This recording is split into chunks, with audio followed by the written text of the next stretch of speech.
설명 145페이지. 포괄적인 모형의 대척점은 인과 메커니즘적 모형과 화용론적 모형이다. 통합적 모형의 대척점은 통계 연관적 모형이다.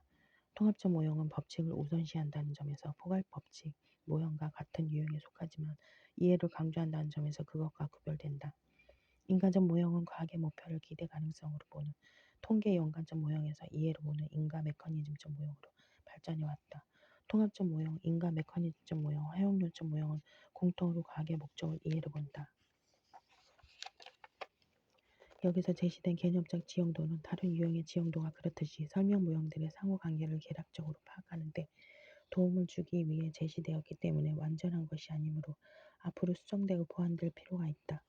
설명 모형들에 관한 정확하고 자세한 개념적 지형도를 작성하는 것을 방해하는 장애물들이 있는데 그중 첫 번째는 핵심 개념의 모호성이다. 1장에서 지적했듯이 설명을 정확히 규정하기 어려운 이유는 설명과 설명이 아닌 것을 명확히 구분하기 어렵고 설명을 촉발하는 질문의 형태, 왜 질문, 어떻게 질문, 무엇 질문 등과 같은 설명의 대상이 다르기 때문이다. 이런 일반적 요인에 의해 또 정확한 지형도 작성을 어렵게 만드는 또 다른 요인이 있는데 그것은 바로 모형들이 잘 확립된 이론에 기반을 두고 있지 않다는 점이다. 예를 들어 포괄 법칙, 모형과 통합적 모형은 법칙을 우선시하는데 막상 법칙의 의미에 대해서는 여러 가지 이론이 경쟁하고 있다. 물론 후기 비트겐슈타인 철학이 주장하듯이 철학에서 사용되는 용어들의 정확한 의미를 추구하는 것 자체가 문제가 될 수 있다. 이 점을 인정하더라도 특정 이론의 핵심 개념이 어느 정도 분명한 의미를 지녀야 한다는 것은 지극히 당연한 요청이다. 이런 당위적 요청이 충족되어야만 우리는 설명 모형이 주장하는 바를 정확히 이해할 수 있는 모형 간 비교를 할 수 있다. 설명과 이해, 설명이 이해와 밀접한 관계가 있다는 점 분명하지만 그것들이 정확히 어떤 관계에 있고 어떤 구분될 수 있는지에 대해서는 의견이 엇갈린다. 설명과 이해의 관계에 대해 우리는 다음과 같은 세 가지 문제를 생각해 볼 필요가 있다. 설명이 이해로 가는 유일한 통로인가? 설명이 반드시 이해를 동반하는가? 설명이 제공하는 이해는 어떤 것인가? 첫째 문제는 설명이 자연에 대한 이해로 가는 유일한 통로인가라는 것이다. 만약 설명이 이해를 위한 유일한 인식적 통로라면 설명을 통하지 않은 이해는 불가능할 것이고 궁극적으로 과학의 목적은 좋은 설명을 제시하는 것으로 규정될 것이다. 이 문제에 관련하여 우리가 검토한 모형들은 모두 설명을 이해로 가는 유일한 통로라고 본다. 물론 개별 설명 모형마다 설명의 의미와 구조가 다르지만 설명은 자연에 대한 우리의 이해를 높이는 유일한 믿을 만한 경로로 간주되고 있다. 그러나 설명이 이해로 가는 유일한 통로라는 점을 부정하는 견해도 있다. 예를 들어 과학 이론의 목표를 현상이나 법칙을 설명하는 것이 아니라 실험을 통해 구성된 법칙들을 세계적으로 분류하고 표상하는 것으로 보는 견해가 있다.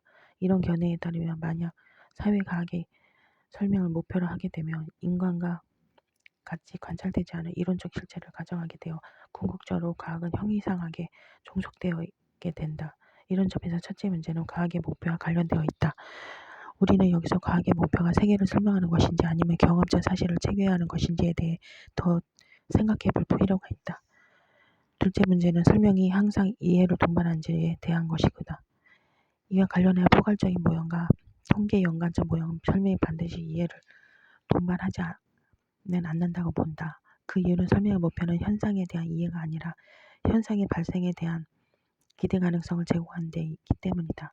이에 비해 통합적 모형, 인과 메커니즘적 모형, 화용론적 모형에 따르면 설명은 반드시 이해를 동반해야 하며 이해를 제공하지 못하는 설명은 좋은 설명이 될 수 없다. 첫째 문제가 과학의 목표와 관련된 데 비해 둘째 문제는 설명의 목표와 관련되어 있다. 우리는 여기서 설명의 목표가 이해를 제시하는 데 있는지 아니면 도출이나 통계적 연관성을 제시하는 데 있는지에 대해 생각해 볼 필요가 있다. 또한 우리는 첫째 문제들, 둘째 문제와 관련지어 볼 수도 있다. 예를 들어 과학의 목표를 설명이 아니라 실험 법칙들을 체계화로 본다면 우리가 검토한 설명 모형 중 어떤 것이 허용될 수 있는지를 생각해 볼 필요가 있다. 셋째 문제는 설명이 제공하는 이해의 성격에 관한 것이다. 설명이 동반하는 이해가 전적으로 주관적인가 아니면 주관적 차원을 넘어서는 것인가. 우리는 여기서 한 가지 중요한 점에 유의해야 한다. 즉 우리는 특정 현상에 대해 만족스러운 설명을 제공하는 것과 설명의 주관적 만족감을 동반하는 것을 구분할 필요가 있다. 전자는 설명이 만족스럽게 피설명항을 설명하느냐는 인식적 차원에서 평가된다.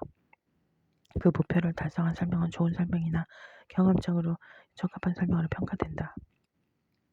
이에 비해 주관적 만족감은 심리적 상태이다. 우리는 여기서 설명이 반드시 주관적 만족감을 동반하는 것은 아니지만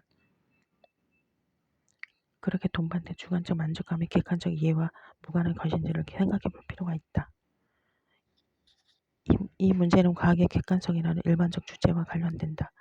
과학의 객관성은 종종 과학자 집단에서 성립하는 간주관성을 의미하는 것으로 사용되는데 그 경우 우리는 다시 주관적 만족감을 바탕으로 하는 이해가 간주관적 이해로 나아갈 수 있는지를 생각해 볼 수 있다. 설명 모형의 수렴. 설명 모형들이 하나로 수렴될 가능성이 있는가? 앞에서 제시된 개념적 지형도에 따르면 그럴 가능성은 매우 낮다. 그러나 설명 모형들이 부분적으로 수렴될 가능성이 있다고 보는 낙관적 견해도 있다. 예를 들어 세모는 다음과 같은 방식으로 모형 간 부분적 연결이 가능하다고 전망했다. 통합적 설명 모형은 포괄 법칙 모형과 함께 연역주의적 모형이다. 또한 통합적 설명 모형이 목표로 하는 세계사에 반드시 통계적 설명을 배제할 필요는 없으므로 그것은 통계 연관적 모형과 연결될 수 있다. 포괄 법칙 모형에 대한 비판은 설명에서 인가가 일반 법칙보다 더 중요한 역할을 한다는 것과 화용론적 맥락이 중요하다는 점을 강조한다. 그 비판에 따르면 인가는 맥락 의존적인데 시간이 지남에 따라 인가와 맥락에 관한 견해가 분리되면서 인가와 통계적 연관에 관한 연구는 인가 메커니즘적 이론으로 발전한다. 셰먼의 분석에 따르면 설명 모형은 크게 통합적 설명 모형과 인가 메커니즘적 설명 모형으로 수렴된다. 여기서는 활용론적 설명 모형이 진정한 설명 이론의 확보에서 배제된다. 그렇다면 우리의 질문은 그 두 가지 모형이 상호 연결될 수 있는가는 바뀌게 된다. 우리는 또한 설명 모형들의 수렴과 관련하여 과연 그것이 바람직한 목표인지를 생각해 볼 필요가 있다. 모형 간 연결 가능성이 반드시 수렴 가능성을 의미하지는 않는다. 오히려 우리는 연결 가능성이 설명 모형들의 다원성을 의미하는 것으로 이해할 수도 있다. 사실 어느 한 모형이 설명의 모든 측면을 충분히 해명한다고 보기 어려우며 이 때문에 우리는 설명 모형의 다원성을 인정할 필요가 있다. 게다가 설명 모형의 다원성을 인정하는 것은 과학 철학의 현재 상황을 잘 반영할 뿐만 아니라 개별 모형이 갖는 장점을 잘 살릴 수도 있다는 이점도 지니게 된다. 인간적 모형의 전망. 마지막으로 설명 모형이 어떤 방향으로 전개될 것인지를 전망해 보기를 하자. 현재 인간적 설명 모형과 통합적 설명 모형이 경쟁하고 있는데 최근 들어 인간적 설명 모형이 점차 우월한 지위를 차지하고 있다. 여기에는 크게 두 가지 요인이 있다. 첫째, 인가적 설명 모형은 인가적 메커니즘에 주목하는 미시적 접근인데 비해 통합적 모형은 세계상에 제공하는 거시적 목표를 갖고 있다. 그런데 미시적 목표를 달성하는 것이 이론적으로나 방법론적으로나 더 용이하다. 둘째, 미시적 접근은 20세기 후반에 들어 급속도로 발전하고 있는 컴퓨터 및 인공지능의 발전으로 기술적으로 구현 가능하다는 장점이 있다. 통계 자료로부터 통계적 연관을 거쳐 인과관계로 나아감으로써 인과적 설명을 전산적으로 구현할 수 있는 기술적 환경이 조성되고 있다. 대규모 모집단에서 성립하는 통계적 연관으로부터 인과관계를 추리하는 베이지막 이론이나 빅데이터로부터 상관관계를 추출하고 그로부터 다시 인간관계를 추리하는 목표를 가진 빅데이터 기법이 그 대표적 예이다.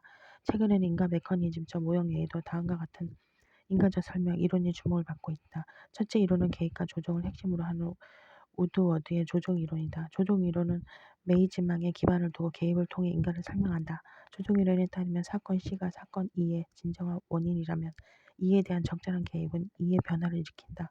조종 이론은 본래 인과 이론으로 제시되었지만 설명 이론으로 활용될 수 있다. 설명은 설명항에 포함된 변형이 개입을 통해 달라지면 피설명항으로 어떤 일이 발생하는지 관한 정보를 제공하는 것이다. 둘째 이론은 스트레븐스의 모형이다. 스트레븐스는 세먼이나 우드워드와 마찬가지로 피설명항은 어떻게 그것이 인간적으로 산출되는지를 기술함으로써 설명된다고 본다. 스트레븐스의 모형에서 이에 대한 설명은 설명적 연관성 검사를 통과한 C로만 구성된다. 여기서 설명적 연관성 검사란 특정 사건의 발생의 차이를 낳는 요인만을 남기고 다른 것들은 배제하는 과정이다. 현재 설명에 관한 논의가 인과적 모형을 중심으로 진행되고 있지만 이런 현상이 반드시 인과적 모형이 설명에 관한 가장 좋은 이론이라는 점을 보증하지는 못한다. 통합적 설명 모형의 문제를 보완하려는 시도도 있고 과학적 지식의 사회적 맥락이 연구자들의 관심을 끌게 됨에 따라 수정된 화형론적 설명 모형도 등장하고 있다.